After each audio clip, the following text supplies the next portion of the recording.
வணக்கம். முதல் பார்வை நிகழ்ச்சியில் மறுபடியும் உங்களை சந்திக்கிறதுல ரொம்ப மகிழ்ச்சி. இன்றைய நிகழ்ச்சியில் என்னோட உரையாடுவதற்காக மார்க்சிஸ்ட் கம்யூனிஸ்ட் கட்சியின் எஸ் கண்ணன் அவர்களும் வழக்கறிஞர் ரவீந்திரன் துரைசாமி அவர்களும் நம்ம அரங்கத்துக்கு வந்திருக்கிறாங்க. வணக்கம்.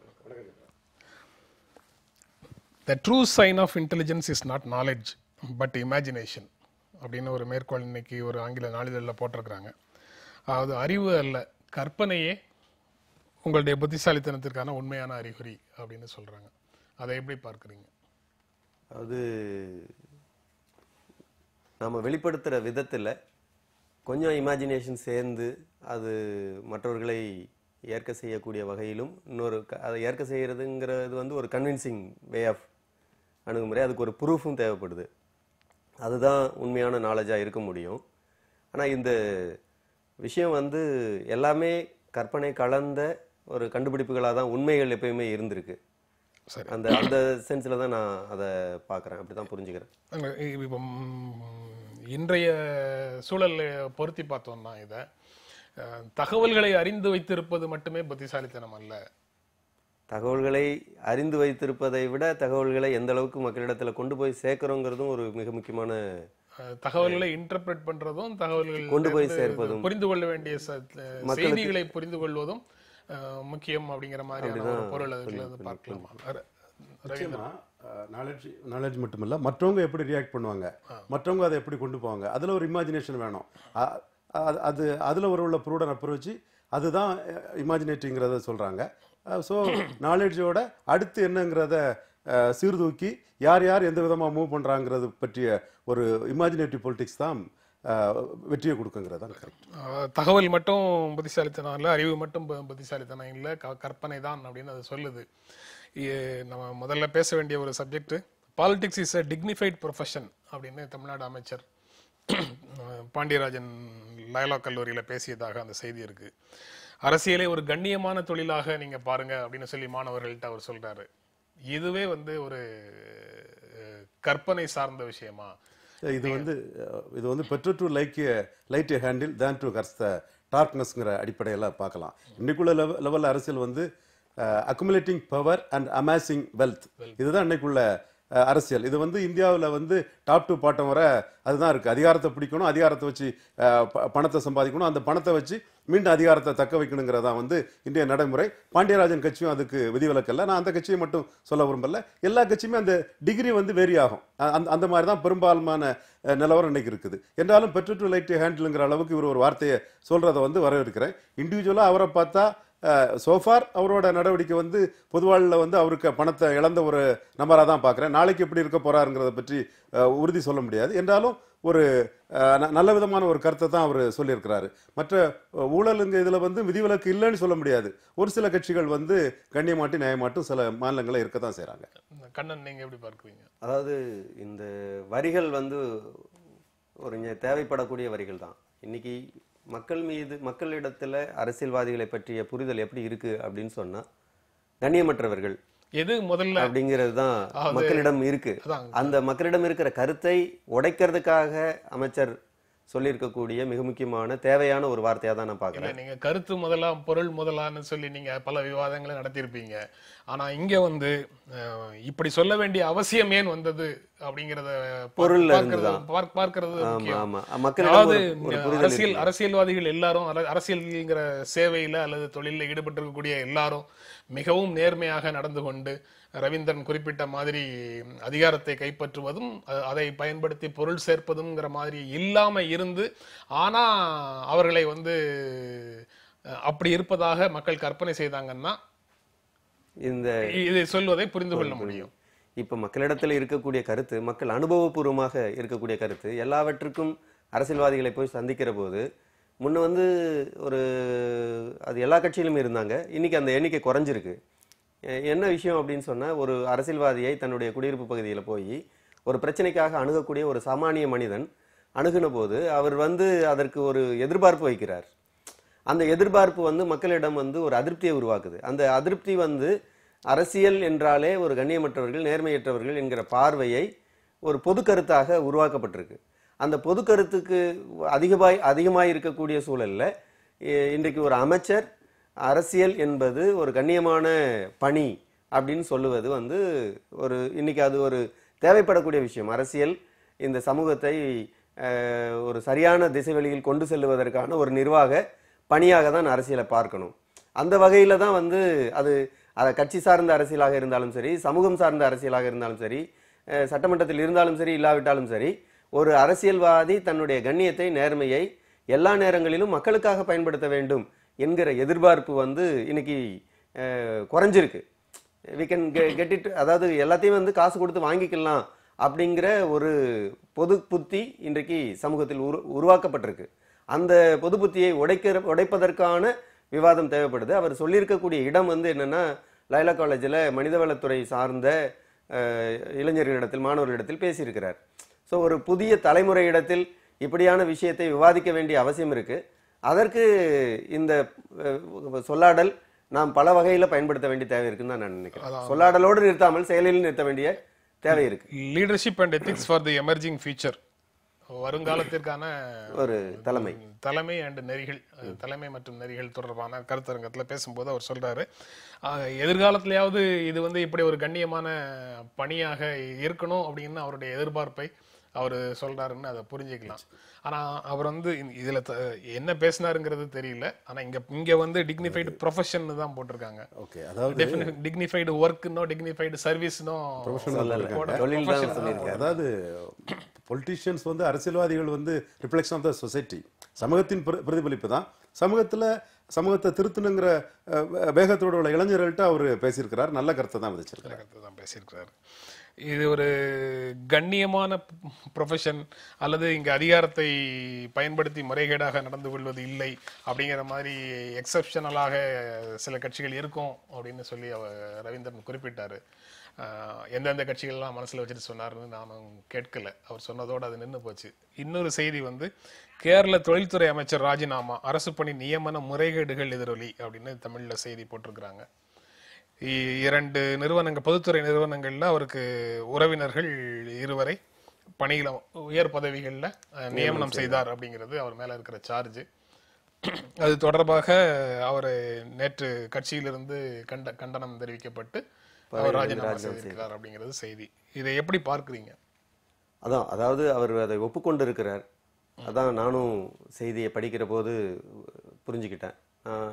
ஆமா, அப்படியான நியமனம் நடந்தது, எனவே அதை ஒப்புக்கொண்ட அடிப்படையில் ராஜினாமா செய்திருக்கிறேன்னு சொல்லியிருக்கிறாரு. இது வந்து அவர் ஜெயராஜனுடைய கருத்தாக வந்திருக்கக்கூடிய விஷயம். கட்சியினுடைய மாநில செயலாளர் கொடியேறி பாலகிருஷ்ணன் ஒரு விஷயத்தை சொல்லியிருக்கிறாரு. ஆமாம், அவர் இந்த மாதிரி ஒரு செய்தி வந்ததாக அறியப்பட்டு வாதிக்கப்பட்டு அவர் ராஜினாமா செய்திருக்கிறார், அதை கட்சி ஏற்றுக்கொள்ளுகிறது அப்படிங்கிறத அவர் பதிவு பண்ணியிருக்கிறார். அதே நேரத்தில் கூடவே ஒரு விஷயத்தையும் அவர் பத்திரிகையாளர்கள் கேள்வியை ஒட்டி விளக்கம் அளிக்கிறார். கடந்த காலத்தில் காங்கிரஸ் ஆட்சியின் போதும் இப்படி நடந்திருக்குது, ஆனால் ராஜினாமா செய்ததில்லை. நாங்கள் ராஜினாமா செய்தது என்பது எங்கள் கட்சியினுடைய ஒரு கண்ணியத்தை வெளிப்படுத்தக்கூடிய விஷயம் என்று அவர் குறிப்பிட்டிருக்கிறார். இதுதான் அதில் இருக்கக்கூடிய விஷயம். மற்றபடி இது லஞ்ச ஒழிப்பு ஊழல் தடுப்பு அமைப்பு வந்து விசாரிக்க போவதாக சொல்லியிருக்கிறாங்க. விசாரித்து அது உண்மை என்ன அப்படின்னு முடிவுக்கு வராங்களோ அதிலிருந்து நடவடிக்கை எடுக்கப்படும். அவ்வளவுதான். நீங்க எப்படி அந்த செய்தியை, அதாவது லஞ்ச ஊழல் தடுப்பு கொங்கு நீதிமன்றம் எல்லாமே வருது, எதிர்கட்சிகளும் பிரச்சனையாக்குறாங்க, சிபிஎம்முக்குள்ள உள்ளவங்களும் பிரச்சனையாக்குறாங்க. இது என்னன்னா, அவர் வந்து ஒத்துக்கிட்டது மாதிரி ஒரு சின்ன தவறை பண்ணிட்டார். பொதுத்துறை நிறுவனங்கள்ல ஐஏஎஸ் ஆபீசர்ஸை போட வேண்டிய இடத்துல நான் ஐஏஎஸ் ஆபீசரா இருக்கக்கூடிய அவரோட ரிலேட்டிவ்ஸ் 2 வரை அவர் நியமனம் பண்ணியிருக்கிறாரு. அப்போ இது வந்து அவர் நெப்போட்டிசம், தன்னோட ரிலேட்டிவ்ஸை போட்டு முறைகேடுகளுக்கு துணை போறாருங்கிற ஒரு குற்றச்சாட்டு வந்து எழுது. அது வந்து பொதுத்தளத்தில் வருது.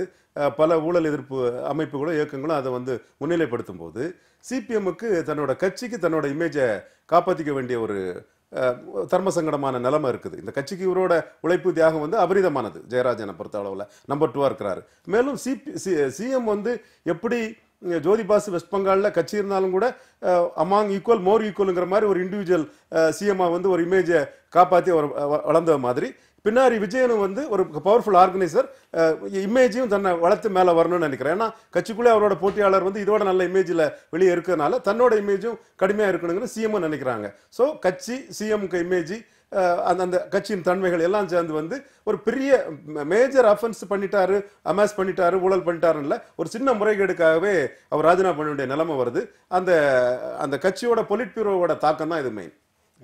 கட்சியோட பொலிட் பியூரோ தாக்கம் அல்லது சென்ட்ரல் கமிட்டி உறுப்பினர், மத்திய கமிட்டி உறுப்பினர், மத்திய கமிட்டியில் எப்படி இருந்தாலும் இதை வந்து பதில் சொல்ல வேண்டிய நிலைமை இருக்கும் போன்ற பல விஷயங்கள் அதில் இருக்கு. அதை விட அவர் போகும்போது போற போக்கில் ஒரு விஷயத்த சொன்னாரு, கட்சிக்குள்ள இருக்கக்கூடிய இன்னொரு செக்ஷன் வந்து வலிமையாக எதிர்க்குது. செக் அண்ட் பேலன்ஸ் வந்து பார்ட்டிக்குள்ளேயே இருக்கு.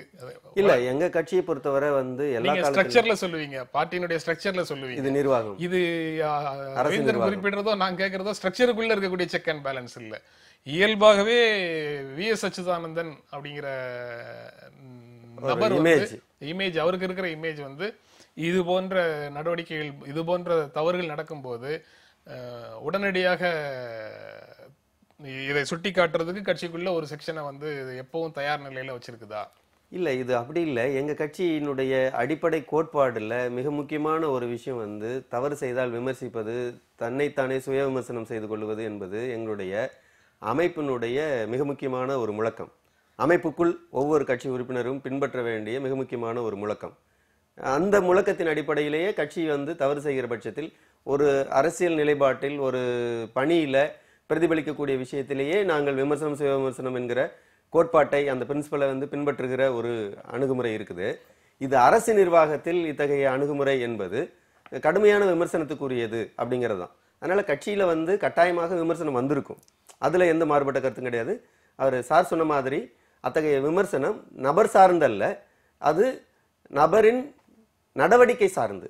அவர் நல்ல விஷயத்தை செய்தால், அவர் சொன்னார் இல்லையா, இபி ஜெயராஜனுடைய அர்ப்பணிப்பு உணர்வு கடந்த காலத்தில் மிகப்பெரிய விஷயம். அவர் மீது துப்பாக்கி குண்டு பாய்ச்சுகிற அளவிற்கு எதிரிகள் அவர் மீது வன்மத்தோடு நடந்திருக்கிறாங்க. அப்படியெல்லாம் வந்து அதையெல்லாம் எதிர்கொண்ட, அதையெல்லாம் மீறி தான் அவர் செயல்பட்டிருக்கிறார். அப்படியான ஒரு அணுகுமுறை உள்ள ஒரு போராளி தான்.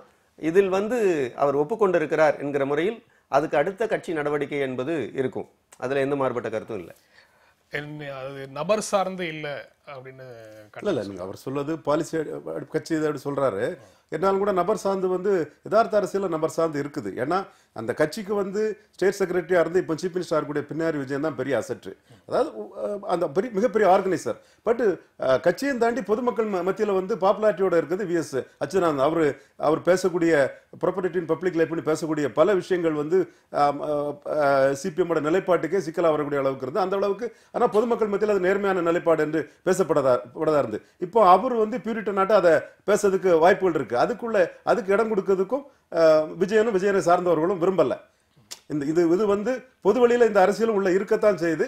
இதுக்குள்ள இல்ல விஜயன் வந்து நிச்சயமாக இபி ஜெயராஜனை காப்பாற்றணுங்கிற முறையில பினராயி விஜயன் இருந்திருக்க மாட்டார். சார் சொல்ல வர்றது என்ன அர்த்தத்துல சொல்றாரு தெரியல. ஆனால் வந்து ஒரு மிக முக்கியமான ஒரு விஷயம் பர்சனாலிட்டி கிளாஷ் வந்து அந்த இரண்டு பேருக்கும் இருக்கு. நிச்சயமாக விஎஸ் மீது பொதுமக்கள் மீது இருக்கக்கூடிய மரியாதையும், பினராயி விஜயன் இவர் சொல்ற மாதிரி ஒரு ஆர்கனைசர், அவரும் மக்கள் மத்தியில் ஒரு அங்கீகாரம் பெற்ற ஒரு பிரமுகர் தான், கட்சி பிரமுகர் தான். அந்த வகையில் இருவருக்கும் அங்கு வந்து ஒரு மரியாதை இருக்கு. நீங்க வந்து கட்சியில ஒருவருக்கு கொடுக்கக்கூடிய பொறுப்பாக தான் எங்க கட்சி பாக்குது. சார் சொல்லக்கூடிய விஷயம் பொதுமக்களிடத்தில் யதார்த்த பிரதிபலிப்பு என்பது ஒரு புறம் இருக்கு. ஆனா கட்சிக்குள் இருக்கக்கூடிய அணுகுமுறை பிரதிபலிப்பு என்பது இன்னொரு புறம் இருக்கு. அந்த வகையில பினராயி விஜயன் இது யார் செய்திருந்தாலும், இபி ஜெயராஜன் என்பதல்ல, யார் செய்திருந்தாலும் அவர் அப்படியான ஒரு ஒப்புக்கொள்ளுகிற அல்லது அது பட்டவர்த்தனமாக வெளிப்படுகிற சூழலில் அவர் மீது நடவடிக்கை எடுப்பது என்பது இருக்கும். இவ்வளவு பெரிய ஒரு மக்கள் செல்வாக்கு இருக்கக்கூடிய நபர்கள் மீது கட்சி சில ஒழுங்கு நடவடிக்கையும் எடுத்திருக்கு என்பது கடந்த காலத்தில் இருக்கக்கூடிய உண்மைதானே. அவர் சொல்ற மாதிரி ஜெயராஜனை பொறுத்தளவுல மற்ற கட்சிகளில் பிரதமர்னாலும் சரி முதல்வர்னாலும் சரி நம்பர் 2க்கு ஒரு அச்சை போட்டு டாப்பிள் பண்ணிடுவாங்கிறோங்கிற தோற்றம் வந்து சிபிஎம்முக்குள்ள இல்லை. அது வந்து முழுக்க என்னோட கருத்துப்படி இதில் நம்ம வந்து அவரை மினிஸ்டரை கண்டினியூ பண்ண விட்டோம்னா நம்ம கட்சிக்குள்ள இருந்தே நாம வந்து முழுமையான இமேஜோட இல்லைன்னு ஒரு எதிர்குரல் வரும். அதனால நம்ம தெளிவா இருக்கணுங்கிற அசெட்டேஷன் தான் நான் கருதுறேன். நீங்க சொல்லுங்க நெப்போட்டிசம் அப்படிங்கிறது வந்து இப்படி நான் கேட்கறது வந்து நெறிகளுக்கு விரோதமானது. ஆனா நம்ம தமிழ்நாட்டில இருந்து இந்த மாதிரி விஷயங்களை செய்திகளை பார்க்கும்போது என்ன விதமான உணர்வு வருது? இங்க வந்து அனைத்து விதிகளும் மீறப்பட்டு வேறு விதமான ஒரு சூழல்ல அரசியல் நடக்கும்போது இந்த மாதிரி உறவினர் ஒருவரை உயர் பதவிக்கு நிறுத்திட்டாருங்கிறதுக்கு பிடபிள்யூடி கான்ட்ராக்ட் பண்ணணும்னா பிடபிள்யூடி மினிஸ்டராட்டு இருக்கிறவர் வந்து தன்னோட உறவினரை போட்டாதான் பிடபிள்யூடி கான்ட்ராக்ட்லாம் ஒழுங்கா நடக்கக்கூடிய மாநிலம் நம்ம மாநிலம். இங்க பிஎஸ்யூல வந்து அது வந்து ஊழல் செய்யறதுக்காக நோக்கமே இல்லை. தன்னோட உறவினருக்கு நான் ஒரு அதிகாரத்துல இருக்கிறேன், உறவினருக்கு இது பண்றேன்னு சின்ன எலிவேஷன் வந்து ஐஏஎஸ் தான் போடுற இடத்துல நான் ஐஏஎஸ் போட்டுட்டாருங்கிற ஒரு இதுக்கு அவர் ராஜினாமா பண்ண வேண்டிய நிலைமை அந்த மாநில அரசியல்ல இருக்குது. நான் இன்றைய நாளிதழில் செய்திகளை பார்க்கும்போது வேற ஒரு மேற்கோள் ஒன்று கண்ணில் பட்டது. அது என்ன சொல்லுதுன்னா, you don't learn to walk by following rules, you learn by doing and by falling over அப்படின்னு சொல்லுது. அதாவது விதிகளை பின்பற்றி நீங்கள் நடக்க கற்றுக்கொள்வது இல்லை, கீழே விழுந்து எழுந்திருக்கிறதன் மூலமாக தான் நீங்க கத்துக்கிறீங்க அப்படின்னு அந்த மேற்கோள் சொல்லுது. இது வந்து அவர் போட்ட நியமனத்தை ரத்து செய்துட்டு நீங்க விடணும்னா விட்டுருக்கலாம், ஒரு வார்னிங் கொடுத்துட்டு ஒரு எச்சரிக்கை கொடுத்துட்டு விடணும்னா விட்டுருக்கலாம். ஆனா நீங்க வந்து ஒழுங்கு நடவடிக்கை எடுக்கிறது, அதுக்கு பிறகு இது என்ன நடந்ததுங்கிறதை அடுத்த கமிட்டி கூட்டத்துல விரிவாக விவாதிக்கிறது, அதன்படி அவர் மேல நடவடிக்கை எடுக்கிறது அப்படின்னு இந்த ராஜினாமாவுக்கு பிறகும் கோடியேரி பாலகிருஷ்ணன் சொல்றாரு. அதுக்கு பிறகும் அவர் மேல நடவடிக்கை இருக்குன்னு சொல்றீங்க. ஆமா, இதுல வந்து அவர் ஒப்புக்கொண்டதுனால கட்சி மத்திய கமிட்டி ஒரு கேள்வி கேட்கிறாங்க, அந்த கேள்விக்கு அவர் விளக்கம் அளிக்கிற போது என்ன சொல்றாருன்னா, இது கட்சியில என்ன நடவடிக்கை எடுப்பீங்கன்னு ஒரு கேள்வி வருது, அது கட்சி மத்திய கமிட்டி தான் தீர்மானிக்கும்னு அவர் பதில் சொல்றாரு. ஏன்னா இபி ஜெயராஜனை பொறுத்தவரை கட்சியினுடைய உயர் பொறுப்பில் இருக்கிற மத்திய குழு உறுப்பினர், அந்த வகையில் அதை சொல்றாரு. இது வந்து இதனுடைய முழு பரிமாணங்கள் அவர் ஒப்புக்கொண்டிருக்கிற சூழலிலிருந்து தான் வெளிப்படுது. அதனால இது வந்து ஒரு தவறான விஷயம். உண்மையிலேயே தகுதி படைத்த ஒரு நபரை நியமனம் செய்திருந்தால் இது தவறாக இருக்காது. இப்போ உதாரணத்துக்கு ஒரு குறிப்பிட்ட நபர், அவர் தகுதி வாய்ந்தவர், அந்த இடத்துக்கான ஒரு போட்டியில் இருக்கிறார். அந்த போட்டியில் இருக்கிற போது அவருடைய உறவினர் அமைச்சராக இருக்கிறார் என்பதற்காக நியமனம் செய்யப்பட்டார் அப்படின்னு யாரும் சொல்ல போறதில்லை. இது வந்து சொல்லக்கூடிய விஷயத்துல ஐஏஎஸ் ஆபீசர் நியமிக்கக்கூடிய இடத்தில் நான் ஐஏஎஸ் ஆபீசர் அப்படின்னு வருது. அவர் தகுதியானவரா தகுதியற்றவரா என்கிற சர்ச்சை இதுல வரல. உறவினர் என்கிற விஷயம் வந்திருக்குது. இதை அவரும் ஒப்புக்கொண்டிருக்கிறார். ஒரு சாய்மானம் என்பது இதுல இருந்திருக்கு. அந்த சாய்மானத்தின் அடிப்படையில் தான் ஜெயராஜன் ஒப்புக்கொண்டிருக்கிறார். ஸோ ஒப்புக்கொண்டிருப்பது ஒரு சாய்மானம் அப்படின்னு சொல்லும்போது அது கட்சி அணுகுமுறையில் ஒரு தவறான நடவடிக்கையாக தான் கருதப்படுகிறது. நீங்க அமைச்சர் பதவியிலிருந்து அவர் ராஜினாமா செய்துட்டாரு, கட்சியிலிருந்தா இன்னுமே அதை பற்றி விசாரிச்சு ஒழுங்கு நடவடிக்கை எடுக்க போறோம் அப்படின்னு சொல்றீங்க. அதாவது இது எல்லாம் அவசியம் அப்படிங்கிறது ஒரு பக்கம் அறிவு சொல்லுது. அதாவது இது எல்லாம் தவறு நடக்கும்போது நடவடிக்கை எடுக்கணுங்கிறது அவசியம்னு அறிவு சொல்லுது. ஆனா கடந்த காலத்துல சில விஷயங்கள் இதே மார்க்சிஸ்ட் கம்யூனிஸ்ட் கட்சிக்குள்ள நடந்த சில விஷயங்களை சேர்த்து பார்க்கும்போது உணர்ச்சி கண்டிச்சு மன்னிக்க வேண்டாம், கண்டிச்சு தொடர்ந்து நடத்தலாம், கடுமையான எச்சரிக்கையோட கண்காணிப்போட அவரை பயன்படுத்திக் கொள்ளலாம் அப்படிங்கிற எண்ணம் வருது. ஏன்னா கடந்த காலத்தில் சில ஒழுங்கு நடவடிக்கைகள் உயிரை பறித்ததை தமிழ்நாட்டில் பார்த்துருக்குறோம். திரிபுரால இதை விட இன்னும் கடுமையாக கட்சிக்காக கான்ட்ரிபியூட் பண்ண நிருபன் சக்கரவர்த்திய ஒரு கருத்துக்காக கட்சியை விட்டு நீக்கிட்டு அதற்கு பிறகு அவர் இறக்கும் போதாவது என்னுடைய உடல்ல கட்சி கொடி போர்த்தணும்னு அவர் கோரிக்கை கட்சியில சேர்த்துக்குங்கன்னு கேட்டதுக்கு பிறகு கட்சியில சேர்த்து அவர் இறந்த பிறகு கொடி போர்த்தி அனுப்பியது எல்லாம் வரலாற்றுல இருக்கு.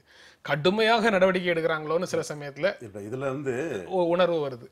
இன்னொரு என்னன்னா, இந்த அளவுக்கு நாளைக்கு நடவடிக்கைங்கிறது நாளைக்கு விஷயம். இந்த அளவுக்கு இதை நம்ம ரிப்ரிமெண்ட் பண்ணலன்னா மற்ற காங்கிரஸ்கார் இதை பெரிய இஷ்யூவாட்ட வைக்குவாங்க. புதுசா அங்க அசெப்ட் பண்ணக்கூடிய பிஜேபியும் பெரிய இஷ்யூவாட்டுவாங்க. ஸோ எதிர்கட்சிகளோட அந்த கையில ஒரு ஆயுதத்தை கொடுக்கறத டைல்யூட் பண்ணக்கூடிய ஒரு இதுவும் இல்லை. இதுல நான் கூடுதல் ஒரு பாயிண்ட், நீங்க மாற்று அரசியல் என்பதை மார்க்சிஸ்ட் கட்சி முன்வைக்குது. இப்போது இருக்கிற அரசியல் நடைமுறைக்கு மாற்றாக நீங்க சார் சொன்ன மாதிரி நப்போயிசம் என்பது மன்னர்கால ஒரு முடியாட்சி காலத்தில் இருந்த விஷயம். இப்போது குடியாட்சி இருக்குது. ஜனநாயகத்தை பத்தி நிறைய பேசுறோம். இதனுடைய பரிமாணம் இன்னும் முழுமையாக போகணும். அதுல தகுதி வாய்ந்த விஷயங்கள்ல தான் நியமிக்கப்படுவது என்பதெல்லாம் இருக்க வேண்டிய சூழல்ல இது மீறப்பட்டிருக்கு அப்படிங்கிற ஒரு விஷயம். இந்த மீறல் எந்த அளவுக்கு அபாயமானது அப்படிங்கிற அளவீடு வைத்து பார்ப்பதை விட இந்த மீறல் எப்படியான விளைவுகளை ஏற்படுத்தும் அப்படிங்கிற விஷயத்தை மையப்படுத்தி பார்க்கிற போது அவரே ஒப்புக்கொண்டு ராஜினாமா செய்திருக்கிறார் அப்படின்னு தான் இதை பார்க்கணும். தமிழ்நாட்டில் இருக்கக்கூடிய பிற சார்பு தன்மை சார்ந்த வாரிசு அரசியல், வாரிசு நடவடிக்கை, வாரிசு கான்ட்ராக்ட் எல்லாமே இருக்கக்கூடிய இந்த விஷயங்களுக்கெல்லாம் மாற்று அரசியலை முன்வைப்பதுதான் மார்க்சிஸ்ட் கட்சி. அந்த வகையில் இது வந்து தேவையான ஒன்றுன்னு தான் நாங்க பார்க்கிறோம். நடவடிக்கை எடுக்கிறதுல வந்து மாற்று கருத்து யாருக்கும் இருக்க முடியாது. சரியான விஷயங்களை நடைமுறைப்படுத்துவதற்காக தவறு செய்தவர்கள் மீது நடவடிக்கை எடுக்கிறத யாரும் குறையாக சொல்ல முடியாது. அது வந்து ஏற்றுக்கொள்ளக்கூடியதுதான்.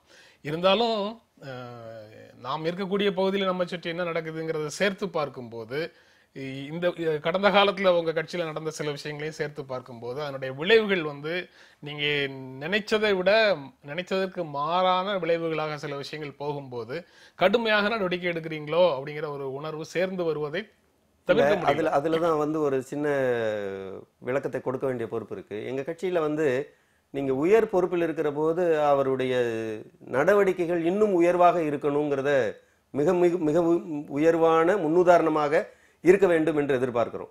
அந்த முன்னுதாரணத்துக்குரிய பொறுப்பாக தான் அந்த பொறுப்புகளில் இருக்கிறவங்க பார்க்கப்படுறாங்க.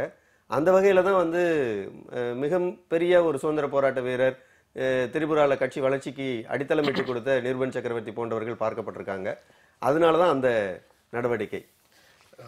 ஊழல் தடுப்பு விசாரணை அப்படின்னு சொல்றாங்கல்ல இந்த செய்தியில, இது நெப்போட்டிசம் அப்படிங்கிறது தெரியுது.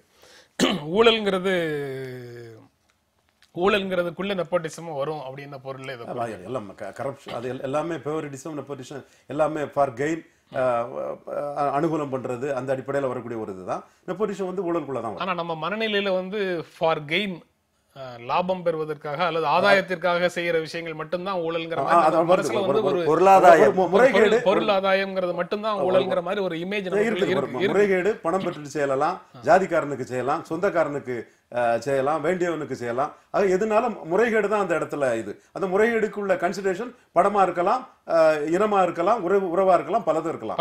அதனால ஊழல் இதுல அது வருது, விசாரணை வருது. இங்க வந்து அதிகாரத்துக்கு வந்ததற்கு பிறகு வேண்டியவர்களுக்கு இந்த மாதிரி உதவிகள் செய்யலன்னா அதுக்கப்புறம் அதிகாரத்துக்கு வந்து என்ன பலன் அப்படின்னு பேசுறதெல்லாம் இனிமே ஈடுபடாது. இல்ல நீங்க வந்து பொலிட்டிக்ஸை பொறுத்தளவுல வந்து அந்த இது செய்தாகணும். பட் அது முறைப்படி இந்த மாதிரி குற்றச்சாட்டுகள் வராம ஆப்வியஸா அப்பரண்டா இல்லாம சில விஷயங்கள் வந்து ஓரளவு கட்சிக்காரங்களுக்கு நடக்கத்தான் செய்யும். இது வந்து இந்த குற்றச்சாட்டு வந்து உறவினர்னு சொல்லும் போது வந்து இது வந்து பொது அமைப்புகளும் இதை சொல்றாங்க, கட்சிக்குள்ளேயும் இதுல வருது, எதிர்கட்சிகளும் வருதுன்னு சொல்லும் போது வந்து ஒரு அழுத்தம் கடுமையா இதுல வருது. இந்த மாதிரி உறவினர் இல்லாம வந்து வேற லெவல்ல இது வந்தா கூட இது ஒரு பெரிய விஷயமாட்டு கூட பார்க்கப்பட்டிருக்காது. ஒரு சின்ன ஒரு ஐஏஎஸ் போட வேண்டிய இடத்துல நான் ஐஏஎஸ் போட்டாங்க கூட போயிருக்கும். அது ரொம்ப முக்கியமானது. வெளிப்படையாக வெளியில தெரிகிறதுனால நடவடிக்கை எடுக்கிறீங்க. அப்படி இல்ல, இது வந்து இதுல வந்து ஒரு விஷயம் இருக்கு. ஒரு விசாரணை குழு, அந்த சட்டமன்ற குழு கூடி இருக்கு. சட்டமன்ற குழு கூட்டத்தில் அவர் வந்து ஒப்புக்கொண்டு ராஜினாமா செய்கிறார். அவருடைய ராஜினாமாவை அவர் ஒப்புக்கொண்டு ராஜினாமா செய்திருப்பதை சட்டமன்ற குழு ஏற்றுக்கொண்டது அப்படிங்கிறது தான் கோடியேரி பாலகிருஷ்ணன் அவருடைய அறிக்கையில சொல்லியிருக்கிறார். அப்ப இது வந்து ஒரு விமர்சனம் வந்ததுனால, வெளியில் தெரிந்ததுனால அப்படிங்கிறது இல்லை. இது எப்படியும் வெளியில தெரியக்கூடிய ஒன்னாதான் இருக்கும். இன்னைக்கு தெரியலன்னா நாளைக்கு தெரியும். இது கட்சிக்கு தெரிந்தாலே போதும். வெளியில தெரிய வைக்கிற வேலையையும் உங்க கட்சிக்காரங்களே செய்து முடிச்சிட்டாங்க. அதான் கட்சிக்குள்ளேயே வந்து தெரிந்தவுடன் அது நடவடிக்கைக்குரிய விஷயமாக மாறும். அந்த முறையில தான் வந்து சட்டமன்ற குழு கூட்டத்துல இபி ஜெயராஜன் ஒப்புக்கொள்கிறார். இதே ரெண்டு ஒரு கட்சி அனுதாபிக்கு இந்த மாதிரிப்பட்ட ஒரு போஸ்டிங் வந்திருந்தாலும் இது இஷ்யூவாட்டா இருக்காது, ஒரு பிரச்சனையாட்டா இருக்காது. உறவினருங்கிறது வந்து உறவினருங்க தான் மேட்டர். உறவினருங்க தான். அப்போ கட்சி அனுதாபிகள், கட்சிக்கு ஆதரவாக இருக்கக்கூடியவர்கள், அவர்களுக்கெல்லாம் நீங்க சலுகை செய்தா சலுகை அல்ல, அது வந்து தகுதி அடிப்படையில் தான் தீர்மானிக்கப்படும். அந்த மாதிரி தான் வந்து எதுவா இருந்தாலும் பண்ணியிருப்பாங்க. நீங்க வந்து அந்த மாதிரி எந்த ஒரு உதாரணத்தையும் இதுவரைக்கும் கட்சிக்காரர்களுக்கு செய்வது உறவினருக்கு செய்யக்கூடாது அப்படிங்கிற கொள்கையெல்லாம் வந்து கிடையாது. நீங்க ஒரு இடத்தில் இருக்கக்கூடிய விதியை மீறுவது என்பது அது கட்சிக்காரராக இருந்தாலும் சரி, உறவினராக இருந்தாலும் சரி, அது கேள்விக்குள்ளாகுது அப்படிங்கிற சென்ஸ்ல இருந்து தான் பார்க்குறோம். அந்த வகையில் தான் இது பேசப்பட்டிருக்கு அப்படின்னு தான் நான் நினைக்கிறேன்.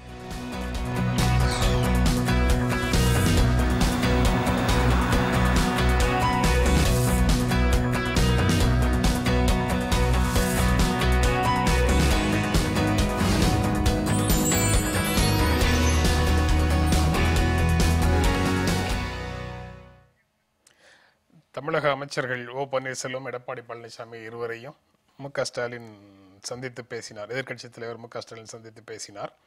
கூட்டத்திற்கு பின்னர் காவிரி விவகாரம் தொடர்பாக அமைச்சர்களை சந்தித்ததாக ஸ்டாலின் தெரிவித்தார் அப்படின்னு அந்த செய்தியை ஒரு நாளிதழ் ரிப்போர்ட் பண்ணுது. அமைச்சர்கள் பன்னீர்செல்வமும் எடப்பாடி பழனிசாமியும் 40 நிமிடம் ஆளுநரை சந்தித்து பேசினாலும் காவிரி தொடர்பாக தான் பேசுறாங்க. எதிர்க்கட்சி தலைவர் சந்திச்சு பேசினாலும் காவிரி தொடர்பாகத்தான் பேசுறாங்கங்கிறது ரொம்ப முக்கியமான செய்தியாகப்படுது.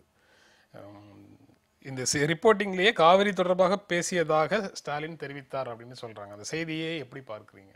அதான் முந்தைய காவிரி தொடர்பாக கவர்னர் பேசுறது விளைவு தான் முதலமைச்சர் லாகாக்கள் வந்து நிதியமைச்சர் பன்னீர்செல்வத்துக்கு வந்தது. அது வேறு விஷயம். இது வந்து திமுக தலைமையில் இந்திய கம்யூனிஸ்ட்டு, மார்க்சிஸ்ட் கம்யூனிஸ்ட்டு, மற்ற அரசியல் கட்சியோட விவசாய சங்க பிரதிநிதிகள்லாம் சேர்ந்து ஒரு அனைத்து கட்சி கூட்டம் போட்டு 2 தீர்மானம் போட்டிருக்காங்க. மத்திய அரசு அரசியல் ரீதியாக அரசியல் லாபத்துக்காக செயல்படுது. கர்நாடக அரசு நீதிமன்றத்தை மதிக்காமல் இந்திய இறையாண்மைக்கு எதிராக செயல்படுது. அதனால் நாம் வந்து தமிழ்நாட்டில் சிறப்பு சட்டசபை கூட்டத்தை கூட்டணும், அதை பற்றி விவாதிக்கணும். அனைத்து கட்சிகளும் சேர்ந்து பிரதமரிடம் தமிழ்நாட்டோட காவிரி பிரச்சனையோட கோரிக்கையை பண்ணணுங்கிற அந்த கோரிக்கையின் அடிப்படையில் எதிர்க்கட்சி தலைவர் மு.க. ஸ்டாலின் வந்து முதலமைச்சர் லாகாக்களை பார்க்கக்கூடியவரும் சட்டசபை மன்னிக்கவும் மந்திரிசபை கூட்டத்தை தலைமை தாங்க கூடியவருமான பன்னீர்செல்வத்தை பார்த்திருக்கிறார். கூடவே வந்து காவிரி பிரச்சனை என்னன்னால பிடபிள்யூடி மினிஸ்டர் அவரும் கூட இருந்திருக்கிறாரு. அவங்க வந்து இந்த 2 கோரிக்கைகளையும் வலியுறுத்திட்டு வந்திருக்காங்க. இதுக்கு வந்து நம்ம பன்னீர்செல்வம் தான் அடுத்து என்னங்கிறத சொல்லணும். இதில் வந்து பண்ருட்டி ராமச்சந்திரன் வந்து 2 விஷயமே தேவையில்லைங்கிற மாதிரி கோர்ட்டில் இருக்குது, தேவையில்லைங்கிற மாதிரி சொல்கிறாரு. ஆனால் உண்மையிலே வந்து அதிமுக பொதுச் செயலாளரும் முதல்வருமான ஜெயலலிதா வந்து காவிரி விஷயத்தில் வந்து மிக சிறப்பாக துல்லியமாக தான் கடுமையாக தான் ஃபைட் பண்ணுறாங்க. அதில் எவ்வித மாற்றுக்கிறதுக்கும் என் போன்றவர்களுக்கு இடமில்லை. ஆனால் அவங்க வந்து ஆல் பார்ட்டி மீட்டிங் கூட்டத்தில் அவங்களுக்கு சில இடர்பாடுகளும் சிக்கல்களும் இருக்குது. ஆல் பார்ட்டி மீட்டிங்னா சாதாரணமான விஷயம் இல்லை. ஒவ்வொரு கட்சிகளும் வந்து தங்களை தலைவர்கள் தான் தங்கள் பல கருத்துக்களை சொல்லுவாங்க. அதுக்கு எல்லா கருத்துக்களையும் உள்வாங்கி ஒவ்வொரு கருத்துக்கும் பயிர் சொல்ல வேண்டிய ஒரு நிலைமை வந்து முதலமைச்சர், அது தலைமை தாங்கக்கூடிய முதலமைச்சருக்கு இருக்கும். அப்படி ஒரு சூழ்நிலையை வந்து கருணாநிதி போன்றவர்கள் வந்து எதிர்கொண்டாங்க. முன்னாடி ஜெயலலிதா போன்றவர்களும் எம்ஜிஆர் போன்றவர்கள் எதிர்கொண்டார்கள். இந்த சூழ்நிலையில் சட்ட போராட்டம் நடக்கிறனால தேவையில்லைங்கிறது தான் தமிழக அரசு நிலைப்பாடாக இருந்தது. ஆனால் இன்னைக்குள்ள சூழ்நிலை வந்து என்னன்னா, சட்ட போராட்டத்தில் வெற்றி பெற்றாலும் எக்ஸிகியூஷன் வந்து பெரிய பிரச்சனையா இருக்குது. நீதித்துறை சொல்றது வந்து ஓகே, நமக்கு ஆர்டர் கிடைச்சாச்சு, பட் அதை செயல்படுத்த முடியாத போது செயல்படுத்த வேண்டியவங்களை இன்னொரு வகையில் வற்புறுத்தி தான் தீரணும். அது எந்த வகையில் அவங்க அதுக்கு ஈல்டு ஆகிறாங்க ஆகலைங்கிறது ரெண்டாவது. என்றால் நம்ம அந்த அழுத்தத்தை கொடுத்து தான் தீரணும். அதனால இன்னைக்கு திமுக, கம்யூனிஸ்ட் போன்ற விவசாய சங்கங்கள் கூட்டி ஒரு சட்டசபை கூட்டணும், அனைத்து கட்சிகளும் பார்க்கணுங்கிற பிரதமரை பார்க்கணுங்கிற கருத்து வந்து இன்றைய சூழ்நிலையில் தேவையானதாகத்தான் நான் கருதுறேன். நீங்க எப்படி பார்க்குறீங்க? அதான் இப்போ வந்து இன்னைக்கு அனைத்து கட்சி கூட்டம் கூட்டப்பட வேண்டும் அப்படிங்கிற காவேரி பிரச்சனையில் அனைத்து கட்சி கூட்டம் கூட்டப்பட வேண்டும் என்கிற கருத்தை மார்க்சிஸ்ட் கட்சி தொடர்ந்து முன் வச்சிருக்குது. இது எல்லா கட்சிகளுமே, தமிழ்நாட்டை சார்ந்த அனைத்து கட்சிகளுமே வலியுறுத்தக்கூடிய ஒரு கோரிக்கை. அந்த கோரிக்கையை எதிர்க்கட்சி தலைவர் அப்படிங்கிற முறையில் அவர் வந்து ஒரு விவசாய சங்கங்களுடைய கூட்டத்தை நடத்தின பின்னணியில் அந்த அமைப்பினுடைய பிரதிநிதிகளோடு போய் சந்திச்சிருக்கிறாரு அப்படிங்கிறதான் பார்க்குறோம். இதில் வந்து அரசியலுக்கு இடம் இல்லை. சார் சொன்னதில் எனக்கு ஒரு சின்ன வித்தியாசம் என்ன அப்படின்னு சொன்னால், தமிழ்நாட்டினுடைய முதலமைச்சர் செல்வி ஜெயலலிதா அவர்கள் ஒரு ஸ்ட்ராங் நடவடிக்கை வந்து காவிரி பிரச்சனையில் செய்துட்ருக்கிறாங்க அப்படிங்கிற விஷயம் வந்து அவர் சார்ந்த ஒரு அரசியலாக தான் இருக்கே ஒழிய, ஸ்ட்ராங் இல்லையா என்பதல்ல விஷயம். அவர் சார்ந்த ஒரு அரசியலாக தான் இருக்குது. இந்த இடத்துல எங்க வந்து மாறுபட்ட விஷயம் வெளிப்படுது அப்படின்னு சொன்னா, இது தமிழ்நாட்டினுடைய ஒரு சட்ட ரீதியான போராட்டத்தின் மூலமாக அது ரொம்ப ஸ்ட்ராங்கான முன்னேற்றமான பாய்ச்சல்களை முன்னெடுத்துட்டு போனாங்க. அதற்கு உரிய தீர்ப்புகளும் கிடைச்சிருக்கிறதுதான். அதுதான் இப்ப எக்ஸிகியூஷன் ப்ராப்ளம். இந்த எக்ஸிகியூஷனுக்காக தான் ஆல் பார்ட்டி மீட்டிங் தேவைங்கிறதா இதுதான் வந்து முன்னாடியே ஒரு டிப்ளமேட்டிக்காக, ஒரு ராஜதந்திர ரீதியாக அனைத்து கட்சி கூட்டத்தை நடத்தி அந்த வகையில் ஒரு ப்ரெஷரை கொடுக்கிற ஒரு ஏற்பாடு இருந்திருந்தால் இது வந்து இந்த அளவுக்கான ஒரு ஈகோவை டெவலப் பண்ணியிருக்காது. 2 மாநிலங்களுக்கு இடையிலான ஒரு ஈகோவை இது வளர்த்தெடுத்திருக்காது அப்படிங்கிறத நாங்கள் தொடர்ந்து விமர்சனமாக வச்சுட்டு இருக்கோம். கடந்த 10 ஆண்டுகளாக பல சட்டமன்ற தீர்மானங்கள், தமிழ்நாடு சட்டமன்றத்தில் நிறைவேற்றப்பட்ட பல தீர்மானங்கள் எந்த விதமான பலனையும் கொடுக்காம அப்படியே இருக்குது. இல்ல, அந்த தீர்மானங்களுடைய விளைவுதான் காவிரி நடுவர் மன்றம் வந்து முடிவுக்கு வந்திருக்கிறாங்க. அதனுடைய தொடர்ச்சியாக அதுக்கு மக்கள் நடத்தின போராட்டமும் ஒரு முக்கியமான விஷயம். தமிழ்நாடு வந்து காவிரிக்கான ஒரு வடிகால் அல்ல, வெள்ளம் வருகிற போது தண்ணீர் கிடைக்கும், வறட்சி இருக்கிற போது கிடைக்காது, அப்படி அல்ல. இது 2 மாநிலங்கள் சமமாக பங்கிட்டு கொள்ள வேண்டிய ஒரு விஷயம் அப்படிங்கிறத அனைத்து கட்சியும் போராட்டங்களும் எல்லோரும் இப்போ சமூக இயக்கங்களும் இணைந்து அளித்த அந்த அழுத்தம் தான் நடுவர் மன்றத்தை சரியான முடிவுக்கு வர வைத்திருக்குது. அவங்களும் ஆய்வு பண்ணியிருக்கிறாங்க. இல்ல எனக்கு சந்தேகம் வந்து ஒரு பிரச்சனையினுடைய நியாய அநியாயங்கள் அல்லது தேவை இவையெல்லாம் கருத்தில் கொண்டு நீதிமன்றமோ நடுவர் மன்றமோ தீர்ப்பாயங்களோ முடிவுகளை கொடுக்காது. உங்க மாநிலத்துல நீங்க அனைத்து கட்சி கூட்டம் நடத்துறீங்களா, சட்டசபையில தீர்மானம் நிறைவேற்றுறீங்களா, எவ்வளவு அழுத்தம் கொடுக்குறீங்கிறத பொறுத்து தான் அதனுடைய முடிவுகள் இருக்குன்னு சொல்ல முடியும். இல்ல இந்த இடத்துலதான் வந்து என்னன்னா, அந்த அழுத்தம் என்பது ப்ரூஃப் சார்ந்தது. இங்க இருக்கக்கூடிய பல்வேறு விதமான தரவுகள் சார்ந்தது. அந்த தரவுகள் தருவதில் அரசு நிர்வாகம் மட்டுமல்ல, சமூக இயக்கங்கள் தர முடியும், போராட்டங்கள் நடத்தக்கூடிய அரசியல் கட்சிகள் தர முடியும். நீங்க நம்ம தமிழ்நாட்டில் நடந்திருக்கக்கூடிய சாதி கலவரங்களின் போது நடந்த பல விஷயங்கள், மறைக்கப்பட்ட விஷயங்களை அனைத்து கட்சி கூட்டங்கள் மூலமாக கொண்டு வரப்பட்டு முதலமைச்சர் கவனத்திற்கு கொண்டு வரப்பட்டிருக்குதா இல்லையா என்பது இதே தமிழ்நாட்டினுடைய முதலமைச்சர் செல்வி ஜெயலலிதாவுக்கு தெரியும். 96 நடந்த கலவரங்களின் போது தெரியும். எதற்கு இதை குறிப்பிடுகிறேன் என்று சொன்னால், நீங்க ஒரு அனைத்து கட்சி கூட்டம் நடக்கிற போது பார்வையில் படாத, வெளியில் இல்லாத, தெரியாத, அரசு கவனத்துக்கு வராத பல விஷயங்களை பலதரப்பு பிரதிநிதிகள் முன்வைப்பதற்கு வாய்ப்பு இருக்கு. அதுதான் இதுல வந்து எல்லோரையும் சேர்ந்து இந்த பிரச்சனை, இது வந்து ஒரு பொது பிரச்சனை, அதிமுகவினுடைய பிரச்சனை அல்ல. இந்த பொது பிரச்சனையை பொது பிரச்சனையாக கையாளுவதில் இன்னும் ஒரு தாராள அணுகுமுறையை கொண்டு வந்து அப்படிங்கறதா இதுல ஜெயலலிதாவோட அணுகுமுறை இண்டிவிஜுவலிசம் தான் மட்டும் இதாகணுங்கிறா கூட தமிழ்நாட்டின் நலம் சேர்ந்ததாக தான் இருந்தது. அவரோட சட்ட போராட்டங்கிறது வந்து அன்னைக்கு சரியானதான். அன்னைக்கு வந்து ஆல் பார்ட்டி மீட்டிங் வந்து பெரிய விளைவுகளை ஏற்படுத்தாது. இன்னும் சொல்ல போனா அவங்களுக்கு வேகத்தை தான் கொடுத்துருவோம் கர்நாடகாவில். இன்னைக்கு வந்து ஆல் பார்ட்டி மீட்டிங் எதுக்குன்னா, கர்நாடகா தமிழ்நாட்டுக்கு இல்லை, இந்தியாவை கேட்கறதுக்கு. நம்ம வந்து ஆல் பார்ட்டி மீட்டிங் கேரளாவை கேட்கிறோம், நம்ம வந்து உத்தரப்பிரதேச கேட்கிறோம், பீகாரை கேட்கிறோம். இப்படி இந்தியாவில் ஒரு நிலைமை இருக்குது. இந்திய ஒற்றுமைன்னு சொல்றோம், ஆனா இந்த இந்திய ஒற்றுமையில தமிழகங்கிற மாநிலம் பாதிக்கப்படுது. அகிலேஷ் யாதவ் உங்க கருத்தை சொல்லுங்க, நிதிஷ்குமார் உங்க கருத்தை சொல்றங்கிறதுக்கு தான் நம்ம இன்னைக்கு கேட்கிறோம். அன்னைக்கு வந்து சட்ட போராட்டம் நடத்தும் போது வந்து ஆல் பார்ட்டி மீட்டிங் தேவையில்லை. இன்னைக்கு வந்து நீதிமன்றத்தின் தீர்ப்பை எக்ஸிக்யூட் பண்ண முடியல, கர்நாடகா முரண்டு பிடிக்குது, மாஸ் பொலிட்டிக்ஸுக்கு பிரதமர் கூட நிற்கிறாருங்கிற ஒரு சூழ்நிலையில வந்து நாம எல்லா மாநிலங்களையும் நமக்கு துணைக்கு அனுப்புவதற்கும் என்னென்ன ஆலோசனைகள், இது நான் சொல்ற கூட ஒரு ஆலோசனை தான், என்னென்ன ஆலோசனைகள் யார் சொல்லுங்க. இன்றைய மாறுபட்ட சூழ்நிலையில தான் ஆல் பார்ட்டி மீட்டிங் தேவையே தவிர, அன்று ஜெயலலிதா சட்ட போராட்டம் போகும்போது ஆல் பார்ட்டி தேவைங்கிறதுல எனக்கு உடன்பாடு இல்லை. இல்லை, அதில் என்ன ஒரு விளக்கம் கூடுதலாக தர வேண்டியிருக்குன்னா, ஏன்னா இது அன்னைக்கு ஆல் பார்ட்டி மீட்டிங்கா இன்னைக்கு ஆல் பார்ட்டி மீட்டிங்காங்கிறதே பார்க்க வேண்டியதில்லை. நீங்கள் வந்து அதுதான் சொல்கிறேன், இது வந்து தமிழ்நாட்டினுடைய ஒரு பொது பிரச்சனை. அந்த பிரச்சனையில் தமிழ்நாடு சட்டமன்றம் இதன் மீது ஒரு மத்திய அரசுக்கு அழுத்தம் கொடுக்கறது தான். அப்பயும் கர்நாடக அரசுக்கு அழுத்தம் கொடுக்கறது இல்லை. மத்திய அரசுக்கு அழுத்தம் கொடுப்பது என்ன அப்படின்னா, மேலாண்மை வாரியம் அமைப்பது ப்ளஸ் ஒழுங்காற்று நடவடிக்கை குழு அமைப்பது அப்படிங்கிறதான். அப்ப இந்த விஷயத்தை மத்திய அரசு செய்ய வேண்டியிருக்கு. தமிழ்நாட்டில் நீங்க ஒரு தொடர் போராட்டத்தை எதன் மூலமா கொடுத்தோம், ஜீவோ வெளியிடுவதற்கு ஒரு பெரிய போராட்டத்தை, அரசு இதழில் வெளியிடுவதற்கு ஒரு போராட்டத்தை நடத்தி இருக்குது. இது மாநில அரசு நடத்தினதா, மக்கள் இயக்கம் நடத்தியதா, அரசியல் கட்சிகள் நடத்தியதா என்றெல்லாம் நாம பிரித்து பார்க்க வேண்டியதில்லை. இது எல்லோரும் சேர்ந்து தமிழ்நாட்டினுடைய உரிமையை நிலைநாட்டுவதற்கான ஒரு போராட்டமாக இது இருந்திருக்கு. அந்த வகையில இந்த போராட்டத்தினுடைய நீட்சி என்பது அங்க இருக்கக்கூடிய விவசாய இயக்கங்கள் உள்ளிட்டு, நீங்க ஒரு அரசியல் கட்சியை கலந்து ஆலோசிச்சிங்களா இல்லையாங்கிறது ரெண்டாவது.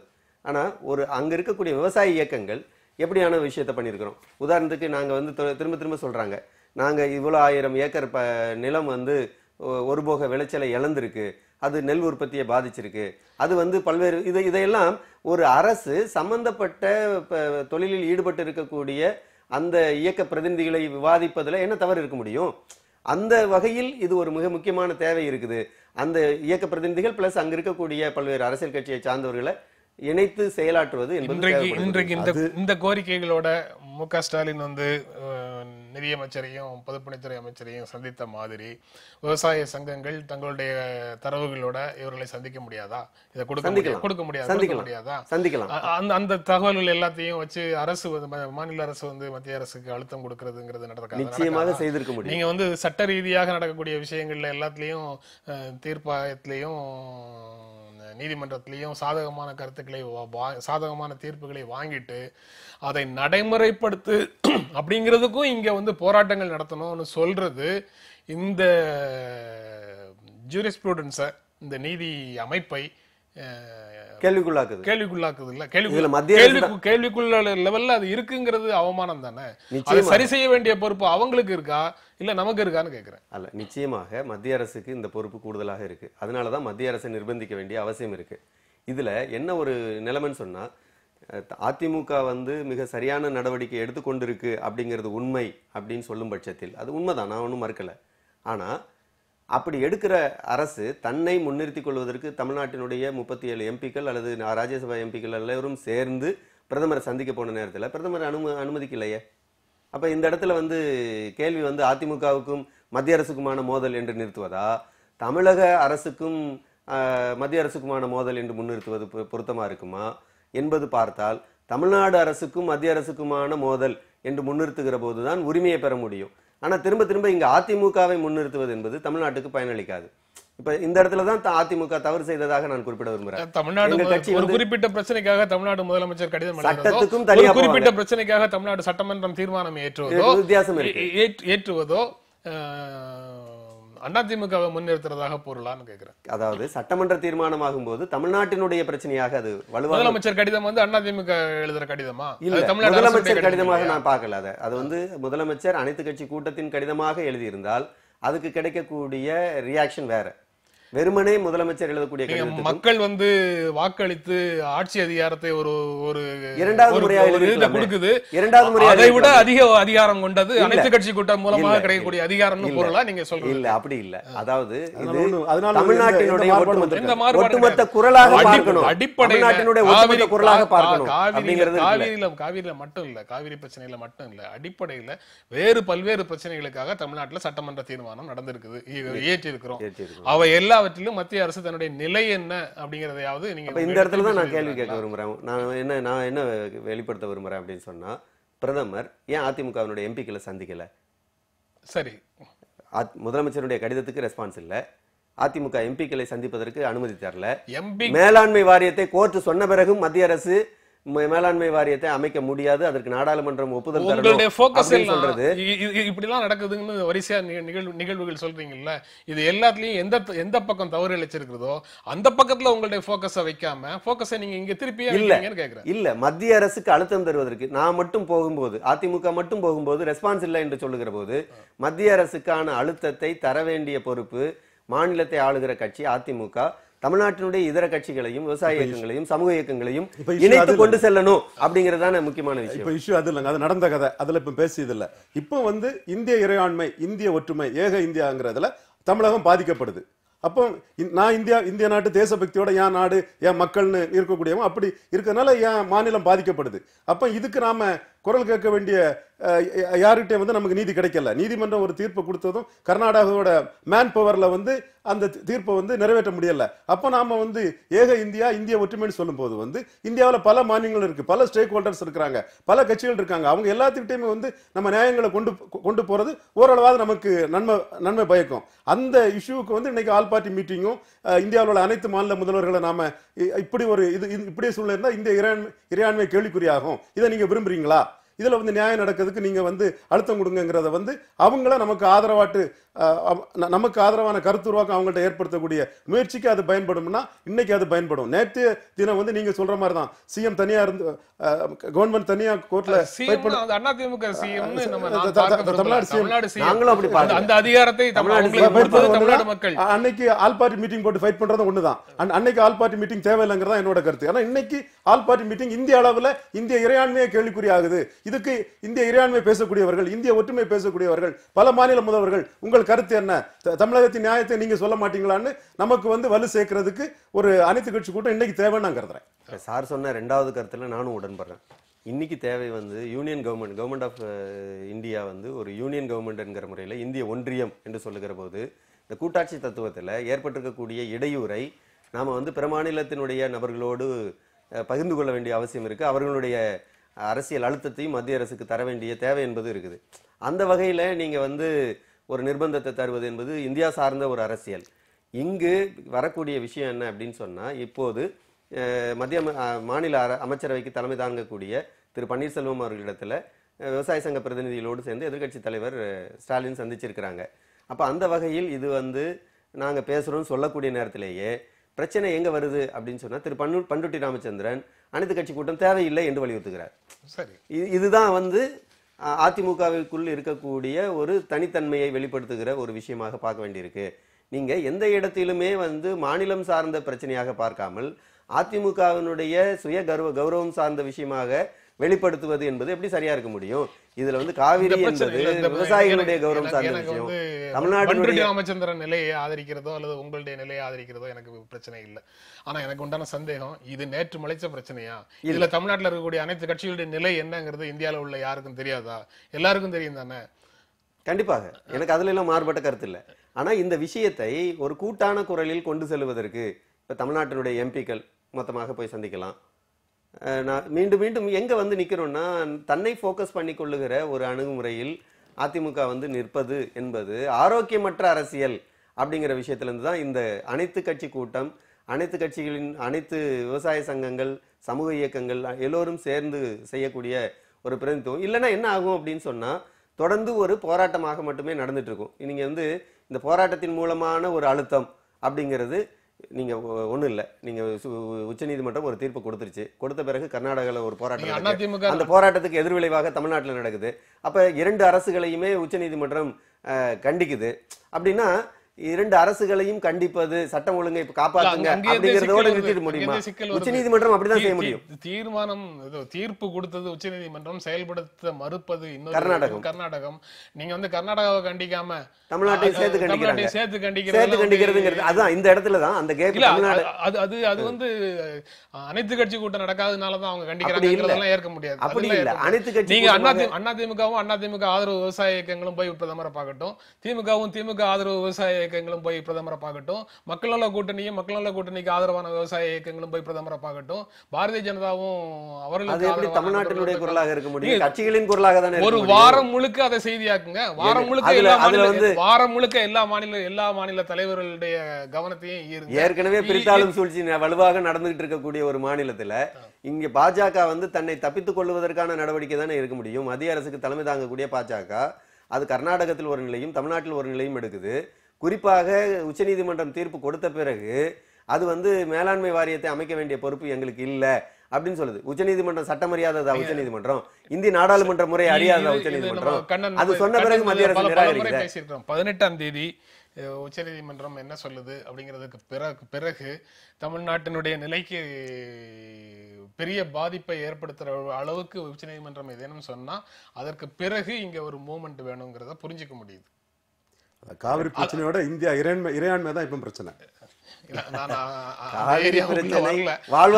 18ஆம் தேதி தீர்ப்புக்கு பிறகு அது தமிழ்நாட்டுக்கு பாதிப்பை கொடுக்குது என்றால் அதற்கு பிறகு இங்க ஒரு இயக்கம் தேவை அப்படிங்கிறத புரிஞ்சுக்க முடியும்.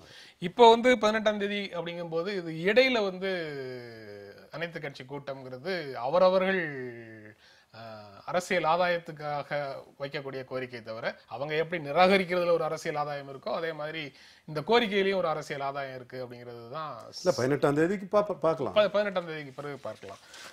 அதோட அதை நிறுத்திக்கலாமா? இன்னொரு செய்தி வந்து superstition religious hatred on the rice அப்படின்னு கோபாலகிருஷ்ண காந்தி தஞ்சாவூர்ல பெரியார் மணியம்மை பல்கலைக்கழகத்துல பேசும்போது குறிப்பிட்டதாக ஒரு செய்தி இருக்கு. எதிர்த்தரப்பில் இருக்கக்கூடியவர்களுடைய கருத்துக்கள் இவற்றுக்கெல்லாம் மரியாதை கொடுப்பது இந்திய அரசியல் சூழல்ல அருகி வருகிறது அப்படின்னு அவர் பேசுறாரு. அந்த இரண்டு கருத்துல முதல் கருத்து வந்து அறிவியல் கண்ணோட்டம், அறிவியல் கண்டுபிடிப்புகள் வளர்ந்து வருகிற சூழல்ல சூப்பர்ஸ்டிஷன், அந்த மூட நம்பிக்கை என்பது வளர்ந்து வருகிறது என்கிற கவலையை வெளிப்படுத்துறாரு. சரி, அப்ப அறிவியல் கண்ணோட்டம் பின்னுக்கு போய் ஏற்கனவே இருக்கக்கூடிய பழைய நம்பிக்கைகள், மூட நம்பிக்கைகள் என்பது முன்னுக்கு வருது அப்படின்னு சொன்னா அந்த மூட நம்பிக்கைகளை உடைக்கிற அறிவியல் கண்ணோட்டம் வளரவில்லை. அது வந்து அறிவியல் கண்டுபிடிப்புகளும் அந்த விஷயத்தை கொண்டு செல்லல, தொழில்நுட்பமும் அது கொண்டு செல்லல, இன்னும் பல விஷயங்கள் அதுக்குள்ள இருக்கு. அறிவியலால அறியப்படாத, அறிவியல் வந்து சில விஷயங்களை மெய்ப்பிக்காத சில நடைமுறைகளை எப்படி புரிஞ்சுக்கிறது? மூட நம்பிக்கைன்னு உடனடியாக சொல்ல முடியுமா? அப்படி இல்லை. அதுல வந்து என்னன்னா பண்பாடு சார்ந்த விஷயமாக பார்க்க முடியும். நீங்க வந்து நீங்க அதை எல்லாத்தையும் நீங்க மூட நம்பிக்கைன்னு சொல்லிடுவீங்களா? இல்ல, அது அறிவியல் தான். அன்றைக்கு ஒரு கடவுள் வழிபாடோடு இணைத்து சொல்லப்பட்ட விஷயத்தை அறிவியலை சொன்னால் ஏற்க முடியாத ஒரு பின்தங்கிய சமூகத்தில் சொல்லப்பட்ட ஒரு அழுத்தம், அது அந்த அழுத்தமே வந்து மூட நம்பிக்கையாக மாறி இன்றைக்கு அறிவியல் கருத்துக்களை வலுவாக சொல்லக்கூடிய நேரத்தில் சொல்லி மக்களை ஏற்க செய்ய முடியும் என்கிற நிலைமை இருக்கிற போது கூட அந்த பழைய அழுத்தத்தை, அதே நம்பிக்கையை, அதே மூட நம்பிக்கையை திரும்ப கொண்டு செல்வது என்பது தேவையற்ற விஷயம். அதனாலதான் அதை தான் அறிவியல் வளர்ச்சி போக்கில் மூட நம்பிக்கைகள் நீடித்து நிற்குது அப்படிங்கிறத அவர் கவலையோடு சுட்டி காட்டுறார். இன்னொரு பக்கம் இந்த வெறுப்பு அரசியல் என்பது இன்றைக்கு அரசியல்ல மிக மையப்புள்ளியாக மாறிட்டு இருக்கு. ஓட் பேங்க் அரசியல்ல வெறுப்பு அரசியல் மிக முக்கியமான பங்களிப்பை செய்துட்டு இருக்கக்கூடிய தன்மையில தான் வெறுப்பு அரசியல் வந்திருக்கு. அதுதான் இந்த நாட்டினுடைய அரசியல் சட்டம் வகுத்து கொடுத்திருக்கக்கூடிய மதசார்பின்மை அப்படிங்கிறத கேள்விக்குள்ளாக்குது. அதுதான் இந்த நாட்டில் சட்டம் ஏற்றுக்கொண்டிருக்கக்கூடிய காஷ்மீர் மாநிலத்துக்கான ஒரு சிறப்பு அந்தஸ்து அப்படிங்கிறது இந்திய ஒன்றியம் உருவாகிற போது செய்து கொள்கின்ற பல்வேறு உடன்பாடு. அந்த உடன்படிக்கையெல்லாம் இன்றைக்கு மீறி ஒரு வெறுப்பு அரசியலை செய்வது என்பது சாத்தியமாகுது. அந்த வகையில தான் அதை புரிஞ்சுக்க வேண்டியிருக்கு. கோபாலகிருஷ்ண காந்தி அவர்களுடைய குரல் அதை தான் வெளிப்படுத்துவதை நான் பார்க்குறேன். ரவீந்திரன், நீங்க எப்படி பார்க்குறீங்க? சம்திங் பியாண்ட் அன்னோன் இருக்கத்தான் செய்யுது. கடவுள், பிசாசு, வேற்றுக்கிரக மனிதன், இப்படி பல விஷயங்கள் இருக்கத்தான் தெரியுது. மக்களோட பிலீஃப் சம்திங் பியாண்ட் அன்னோன்ல சயின்டிபிக் அப்ரோச்சில் அவர் பார்க்கலாம். இன்னொன்று மக்கள் நம்பிக்கையின் அடிப்படையில் பார்க்கலாம். அந்த நம்பிக்கையின் அடிப்படையிலையும் பிளஸ் மக்களின் ஆசையின் அடிப்படையிலும் சூப்பர்ஸ்டிஷன் வருது. இன்னைக்கு அந்த நமக்கு நேரடியாகவே பார்க்கலாம். நம்ம தொலைக்காட்சிகள்லையும் எவ்வளவு சூப்பர்ஸ்டிஷன்ஸ் அட்வர்டைஸ்மெண்ட் இதில் போகுதுங்கிறது நமக்கு தெரியுது. அதுக்கு அடிப்படை இதுதான். அடுத்தபடியா வெறுப்பரசியலுங்கிறது இந்த மத அரசியலுங்கிறது எல்லா நாடுகள்லயும் இருக்கு. சுதந்திர போராட்ட காலத்துல இருந்தே இங்க உருவாயிட்டு இருக்குது. இது ஒரு சாராரை மட்டும் குறை சொல்லி நம்ம போக முடியாது. அப்பீஸ்மெண்ட் அரசியலுக்கு எதிராக வர்றதுதான் ஹேட்ரட் பொலிட்டிக்ஸ். நீங்க அப்பீஸ்மெண்ட் ஜாஸ்தி ஆகும்போது இன்னும் ஒரு வகையில நீங்க யுனைடடா இருக்கிறீங்க, என் பிளாக்கா ஓட்டு போடுறீங்க, அதனால உங்களை அப்பீஸ் பண்ண வராங்க. அதனால அதற்கு எதிராக அந்த அப்பீஸ்மெண்ட் ஆகி என் பிளாக் ஆகிறவங்களுக்கு எதிராக ஒரு ஹேட்டடா இது பண்ணா இன்னொரு தரப்பு திரளும், அதை நாம பயன்படுத்திக்கலாங்கிற அடிப்படையில் தான் அந்த ஹேட்டட் அரசியல் வருது. இந்த ஹேட்டட் அரசியல்ல சில மதத்தின் பேரான கட்சிகளும் அவங்களுக்கு அப்பீஸ் பண்ணக்கூடிய கட்சிகளும் மதத்தின் அடிப்படையில் தங்களை வளர்த்துகளும் கூட தியோக்ரிட்டிக் எண்ணம் உள்ள பாஜகவும் முக்கிய பங்காற்றுகிறது. சமூகத்துல எந்த விதமான வளர்ச்சியையும் நீங்க யாரெல்லாம் அப்பீஸ் பண்றாங்க அதிகாரத்தில் இருக்கிறவங்கன்னு சொல்றீங்களோ அவர்கள் அடைந்ததாக சான்றுகள் இல்லை. நிச்சயமாக அது நான் ஒத்துக்கிறேன். நீங்க ரங்கநாத மிஸ்ரா கமிட்டி நான் ஒத்துக்கிறேன். எல்லாமே நான் பேசிக்கிறேன். பட் என்னன்னா உங்களுக்கு அப்பீஸ்மெண்ட் பொலிட்டிக்ஸ்ல ஒரு சின்ன உதாரணம் தான் நான் சொல்றேன். உத்தரப்பிரதேசல சட்டமன்ற தேர்தலில் 90 இஸ்லாமியர்கள் அந்த கலை யதார்த்தத்தை மறைச்சிட்டு தான் நம்ம அப்பீஸ்மெண்ட் நம்ம பேசிட்டு இருக்கோம். நீங்க நான் நடக்கிற பிராக்டிகல் பொலிட்டிக்ஸ் நான் சொல்றதை தவிர ஐடியாலஜிக்கலி இஸ்லாமியர்கள் நம்ம பார்ட் அண்ட் பார்சலா நம்ம சகோதரர்கள் அதுல எந்த மாறுபட்டவர்கள் யதார்த்த அரசியல் என்ன வருங்கிறதான் சொல்றேன். சட்டமன்ற தேர்தலில் 90 இஸ்லாமிய உறுப்பினர்கள் வந்தாங்க. ஆனா இன்னைக்கு மக்களவை தேர்தலில் ஒரு இஸ்லாமிய உறுப்பினர் கூட எந்த கட்சியில இருந்தும் உத்தரப்பிரதேசத்தில் வராத காரணம் என்னன்னா ஒரு முஸ்லிம்ஸ் அப்பீஸ்மெண்ட்ல சமாஜ்வாடி பார்ட்டி, பகுஜன் சமாஜ் பார்ட்டி, காங்கிரஸ் எல்லாருமே இருந்த போது அன்னைக்கு பிஜேபி 3வது 4வது தான் போச்சு. அதுக்கு எதிரான ஒரு நிலைப்பாட்டை எடுக்கும் போது அவங்களுக்கு ஒரு டிவிடெண்ட் கிடைக்குது. அதை அரசியல் ரீதியா அந்த டிவிடெண்டை அவங்க அதை பார்த்துக்கிறாங்க. பார்த்துட்டு இருக்கும்போது ஒவ்வொரு அரசியல் கட்சியும் எந்த பாதையில தங்களுக்கு லாபம் கிடைச்சதோ அந்த பாதைகளை போகத்தான் செய்யறாங்க. பிஜேபியும் சில இடங்கள்ல இந்த பாதையும் அவங்களுக்கு தோல்வியை கொடுக்குது. ஆனா எந்த ஏரியாக்கள்ல இந்த பாதை அவங்களுக்கு லாபப்படுதோ அந்த ஏரியாவில் இன்னைக்கு ஆளுங்கட்சியா இருக்கக்கூடிய பிஜேபி இதை செய்யத்தான் செய்யறாங்க. இந்த நிகழ்ச்சியை நிறைவு செய்யணும். இல்ல இதுல அப்பீஸ்மெண்ட் இருக்கு அப்படின்னு சொன்னா அது தவறு. அந்த தவறை சுட்டிக்காட்டுவதற்கு பதிலாக அந்த தவறுக்கு எதிராக இன்னொரு தவறை செய்வது, அதுல எங்க ஒரு நேர்மையான அரசியல் இருக்கு? எனவே இது ஒரு தவறை தவறு என்று விமர்சிப்பதும் அந்த தவறை சரி செய்வதற்கு நடவடிக்கை எடுப்பதும் தான் இன்றைக்கு தேவைப்படக்கூடிய ஒரு அரசியல் தேவையாக நான். அதாவது நான் பாஜக தவறை நியாயப்படுத்த நான் வரல. ஆனா எலெக்ஷன் டைம்ல 5% முஸ்லீமுக்கு இடஒதுக்கீடு அதுக்கு முன்ன செய்திருக்கணும் நீங்க ஒழுங்காகவே. மகாராஷ்டிராவில் ஒரு ஆர்டரை காங்கிரஸ் கவர்மெண்ட் போடுதுன்னா அது எதற்காக போடுறாங்க? அப்போ அதுக்கு எதிர்வினை ஆற்றுக்குத்தானே இவங்க செய்வாங்க. இந்த நிகழ்ச்சியில பங்கேற்று உங்களுடைய கருத்துக்களை பகிர்ந்து கொண்டதற்கு எங்கள் நெஞ்சார்ந்த நன்றி. மீண்டும் சந்திப்போம். நன்றி, வணக்கம்.